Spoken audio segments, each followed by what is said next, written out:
hello hello अच्छा नमस्कार नमस्कार शंकर सिंह है अच्छा मैं बिलासी थानार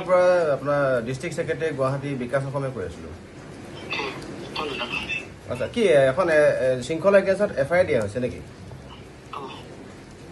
কি কাৰণে দিয়া হৈছে মোৰ তাতে ঘৰ আছে একটু মাৰবাড়ি গলতি কৰিছে তেখেতে ভোজপুৰী কমিউনিটিটো টাৰ্গেট কৰিব নালাগিছে কেলে মানে হেৰি কুকুৰৰ নিচিনাকে ভাদ মাহত কুকুৰে যে যেনেকে আপোনাৰ দৌৰে তেনেকে যখন অলৰেডি এখন এফআইআৰ দিছে গৌতম বুলি কোৱা যায় তাৰপিছত আপুনি আকৌ দিবলগীয়া হৈ গ'ল যে কেলে ডিস্পট দিয়া নাই জনে কেলে নিউজত সব নিউজতে বাজি আছে আপুনি গম নাপায় আলফাই যে যাক আপোনাৰ ধমকি যে দিছে যদি আপুনি যদি এফআইআৰখন উঠাই নললে তেতিয়াহ'লে অসম অশান্ত হ'ব বুলি যদি ধমকি দিছে গোটেই নিউজতে বাজি আছে আকৌ যে আপুনি দিবলগীয়া হ'ল নহয় এইটো মাৰবাৰী গলতি কৰিছে এইটো ভোজপুৰী কমিউনিটিটো টাৰ্গেট কৰিব নালাগিছিল না আপোনালোকৰ মানে শুনক কথাটো ছট পূজা এইটো পাতিব নালাগে ছট পূজাটো আপোনালোকৰ যিমান চিঞৰ বাখৰ কৰে এইটো পূজা নকৰেতো ছট পূজাত আপোনাৰ চিঞৰ বাখৰ কৰে মদ পানী খাই উৎপাত কৰে এইখিনি মানুহক আপোনাক শিকাব আপোনালোকৰ মানুহখিনিয়ে আপোনালোকৰ মই ক'বলৈ যোৱা নাই যে আপোনালোকৰ গোটেইখিনি মানুহ বেয়া কিন্তু এছাম মানুহেতো আপোনালোকেও বদনাম কৰি আছে এছাম মানুহ আছে যিখিনি মানে আপোনালোককোতো আপোনাৰ বদনাম কৰিছে মইতো ক'বলৈ যোৱা নাই সকলোখিনি বিহাৰী মানুহ বেয়া সকলোখিনি মাৰোৱাৰী মানুহ বেয়া যিখিনি মাৰোৱাৰী আৰু আপোনাৰ যেতিয়া কেছ হৈছিল আপোনাৰতো বেলটো বিহাৰী মানুহ দিছে ন সেইটো কাৰণেতো মই কৈছো মই যে আপোনাক এতিয়া কৈছো কথাটো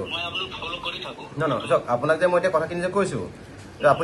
আপুনি শিক্ষিত এজন ভাল বিহাৰীৰ কাৰণেহে কৈছো আপুনি এজিপিত নে অসম গণপৰিষদ নে আপুনি বিজেপিত নাই জানো সেইটো কাৰণে আপুনি এজন শিক্ষিত ব্যক্তি বুলি ভাবি পেলাইতো আপোনাক কথাখিনি কৈছো আপোনালোকে এনেকুৱাবিলাক কামত ৰোধহে কৰিব লাগে এনেকুৱাবিলাক কাম আপোনালোকে বন্ধহে কৰিব লাগে এজনী ছোৱালী চাওক আপোনালোকে অকল হিন্দুটো অকল আপোনালোক নহয় আমিও হিন্দু হয় অসমৰ মানুহখিনি আমি হিন্দু হয় চাওক এজনী হিন্দু ছোৱালীৰ পৰা যেতিয়া আপোনাৰ মাৰোৱাৰী মানুহে যেতিয়া উৎপাত কৰিছে মাৰিছে অন্তৰ্বাস ফালি দিছে সেইটোক লৈ পেলাই আপোনালোকে এটা ষ্টেটমেণ্ট কিয় লিখিব নোৱাৰে এইটো যে বেয়া কাম কৰিছে বুলি হিন্দুৱে হিন্দুৰ ওপৰত উৎপাত কৰিছে বুলি তেতিয়া আপুনি এখন এজাহাৰ আজি দিবলগীয়া কি কথা থাকিলে তাতে আমি পাইছোতো আজি নিউজত পাইছো অলপ আগত এখন আপুনি এজাহাৰখন উঠাই ল'লে ভাল হয় কাৰণ চাওক ইয়াত আপুনি অসমত আছে আমি অসমীয়া থলুৱা খিলঞ্জীয়া মানুহ হয় চ' ভাল কাম কৰাৰ ক্ষেত্ৰত যদি আপুনি এজন মানুহৰ এগেইনষ্টত যদি এফআইআৰ দিয়ে আপোনাৰ এফআইআৰখন একো কৰিব নাই এইটো আপুনি মনত ৰাখিলে ভাল হয় কিন্তু কথাটো হ'ল কি আপোনালোকৰ আমাৰ মাজত আৰু যিটো আপোনাৰ এটা বিভেদ সৃষ্টি হ'বতো কাৰণ আমাৰ অসমীয়া মানুহখিনিয়েতো ইমান অতিথিপৰায়ণ মানুহ আপোনালোকক ইয়াত আমি থাকিবলৈ ব্যৱসায় কৰিবৰ কাৰণে স্থান দিছোঁ আপোনালোকৰ অৰিজিনেল ইয়াৰ নহয় হয় নহয় আৰু দেউতাক আপোনাৰ আজু ককা ইয়াৰ নেকি নে আপুনি কিমান বছৰ আগত ইয়াত আহিছিলে তেতিয়াহ'লে 100 বছৰ আগত 100 বছৰ আগত আহিলেও আপুনি ইয়াত আপুনি মোক কথাটো ক্লিয়াৰলি শুনি লওক আপুনি 100 বছৰ আগত আহিলেও অসমখন 100 বছৰ আগত নহয় সৃষ্টি নহয় তাৰ হাজাৰ বছৰ আগত অসমখন সৃষ্টি মানে আপুনি থলুৱা খিলঞ্জীয়া মানুহ নহয় ইয়াৰ তথাপিতো আপুনি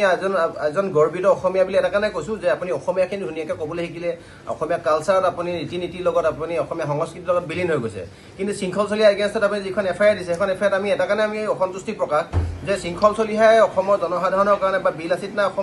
অসমীয়া জনসাধাৰণৰ কাৰণে কাম কৰাৰ পিছত আপোনালোকে এইটো কথা কেনেকৈ সাহস পালে আপুনি ভালে পাব লাগিছিলে যে এগৰাকী আপোনাৰ কৰিছে আপুনি ভাল কাম কৰি থাকে মই এইটো ফলো কৰি থাকো তো সেই মাৰৱাৰী মানুহ এটা এইটো কামটো বেয়া কৰিছে তাক শাস্তি পাব লাগে আপুনি সেইটো লৈ আপুনি এটা ষ্টেটমেণ্ট নাই আপোনাৰ লাইন নাই মই আপোনাৰ ফেচবুকটো গোটেই খুচৰি মেলি চালোঁ আপোনাৰ ফোন নম্বৰ মোৰ ওচৰলৈ আহি গ'ল কাৰণ আপুনি নাভাবিব যে আপোনালোকৰ বিজেপি কৰা চব মানুহে যে আপোনালোকে ধৰিছোঁ নাগপুৰ আৰু দিল্লী নিৰ্দেশত চলি থাকে কাৰণ বিজেপি কৰা কিছুমান মানুহ এনেকৈ আছে যি অসমীয়া মানুহ খিলঞ্জীয়া মানুহ থলুৱা মানুহক ভাল পায় এজিপি কৰা এনেকুৱা মানুহ আছে আপুনি এজিপিতে নাই আপুনি এজিপিত নে বিজেপিত আছে অসম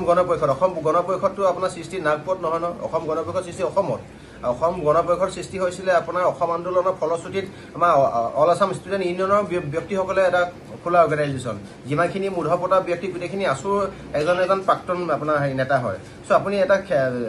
আঞ্চলিক দলৰ পৰা আহি পেলাই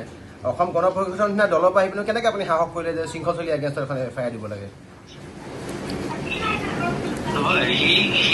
মই মাৰৱাৰীটো যোনটো হেৰি কৰিছে মই এইটো কণ্ডম কৰি আছো আপনি কন্ডেম কৰিছে হয় আপোনাৰ তাত কন্ডেম কৰা আপোনাৰ দেখোন এটা ষ্টেটমেণ্ট আপোনাৰ লিখা এফআইআৰখনত দেখোন একো লিখা নাই আপুনি দিয়ক তেতিয়াহ'লে আৰু এখন FIR এখন উঠাই লওক মিছামিছিকৈ আপুনি এইবিলাক কি দেখাব বিচাৰিছে মানে আপুনি যদি আমাৰ লগত মিলিয়ে থাকিব বিচাৰিছে তেতিয়াহ'লে আপুনি মিলি থকা এইটো ফলশ্ৰুতিটো নহয় চাওক আপোনাতকৈ ডাঙৰ এজন ব্যক্তিয়ে আপোনাতকৈ ডাঙৰ এজন জনা বুজা ব্যক্তিয়ে FIR এখন উঠাই লৈছে আৰু আপুনি অশান্ত সৃষ্টি কৰিবলৈ পৰা কথাখিনি ভাল নাই হয়তো আপুনি এইটো কথা শিকাওক আপুনি যদি এজন বিহাৰী সম্প্ৰদায়ৰ ব্যক্তি হয় আপোনালোকে যে এইবিলাক বলবমত যে আমাৰ বলবমত এইবাৰ পানী আমি নিজে দিছোঁ আমাৰ বিল আছে তেনে অসমে পানী দিছে আপোনালোকৰ বলবমত যিসকল আপোনাৰ কি কয় আপোনাৰ ধৰ্মপ্ৰাণ যিসকল ভক্ত কিন্তু আপোনালোকে যে বলবমত যে আপোনাৰ চিঞৰ বাখৰ DJ লগাই মদ খায় একদম হেৰিয়া কি কয়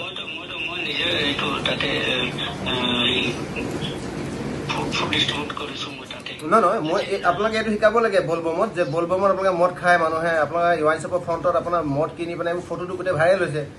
ভগৱন্তক পূজা কৰা মানুহেতো মদ ভাং এনেকৈ চাদা চিগাৰেট খাই এইটো ৰাস্তাত এনেকৈ অটপালি নকৰে এইখিনি শিকাব আৰু ইমান চিঞৰ বাখৰ কৰি DJ লগাই উৎপাত কৰে এইটোতো অপসংস্কৃতি হয় এইখিনি বস্তুটো আপোনাৰ বিহাৰী সম্প্ৰদায়ৰ মানুহখিনিকতো আৰুহে বেয়া কৰিছে মই ভাবোঁ বিহাৰী সম্প্ৰদায় সকলোখিনি মানুহ মানে এনেকুৱা অজ্ঞানী নহয় কিছুমানতো জ্ঞানী মানুহ আছে আপোনালোকৰ নিচিনা জনা বুজা মানুহে এটলিষ্ট বলবমৰ সেইখিনি মানুহকো শিকাব যে এনেকৈ উৎপাত কৰি নাযায় চিঞৰ বাখৰ কৰি নাযায় ল এণ্ড অৰ্ডাৰ চিটুৱেশ্যন ক্ৰিয়েট নকৰে মই শংকৰ সিং ডাঙৰীয়া আপোনাক মই ডাঙৰীয়া বুলি কৈছোঁ আপোনাৰ লগত মোৰ একো ব্যক্তিগত পাৰ্চনেল একো শত্ৰুতা নাই কিন্তু কথাটো হ'ল এটা এনেকুৱা ধৰণৰ যে শৃংখল চলিহে আজি কেৱল অসমীয়াৰ কাৰণে নহয় যে 2017 চনতে যিটো ঘটনা ঘটিছিলে যে মাৰোৱাৰী সম্প্ৰদায়ৰ এজনী ছোৱালী যে আপোনাৰ ডিব্ৰুগড় হৈছিলে তেতিয়াতো আমাৰ বিলাসীত অসমে মাত মাতিছিলোঁ আমিতো আপোনালোকৰ বিহাৰীৰ কাৰণে মাত পাতি পাইছোঁ অলপ দিনৰ আগতো আমি ব্লাড দিছোঁ বিহাৰী মানুহক ব্লাড দিছোঁ ঝাৰ পাতি লিখা মানুহ কোন হয় সিংহ পাতি লিখা মানুহ কোন হয় আমি ব্লাড দিছোঁ কিন্তু আপোনালোকে আমাৰ হৈ কোনদিনাখন মাত পাতি পাইছে আপুনি এখন FIR নালাগে 1000খন FIR দিব পাৰিব তাত একো আপত্তি নাই কিন্তু আপোনালোকৰ আমাৰ লগত দেখোন কি কয় প্ৰত্যেকটো ক্ষেত্ৰত দেখোন সংঘাত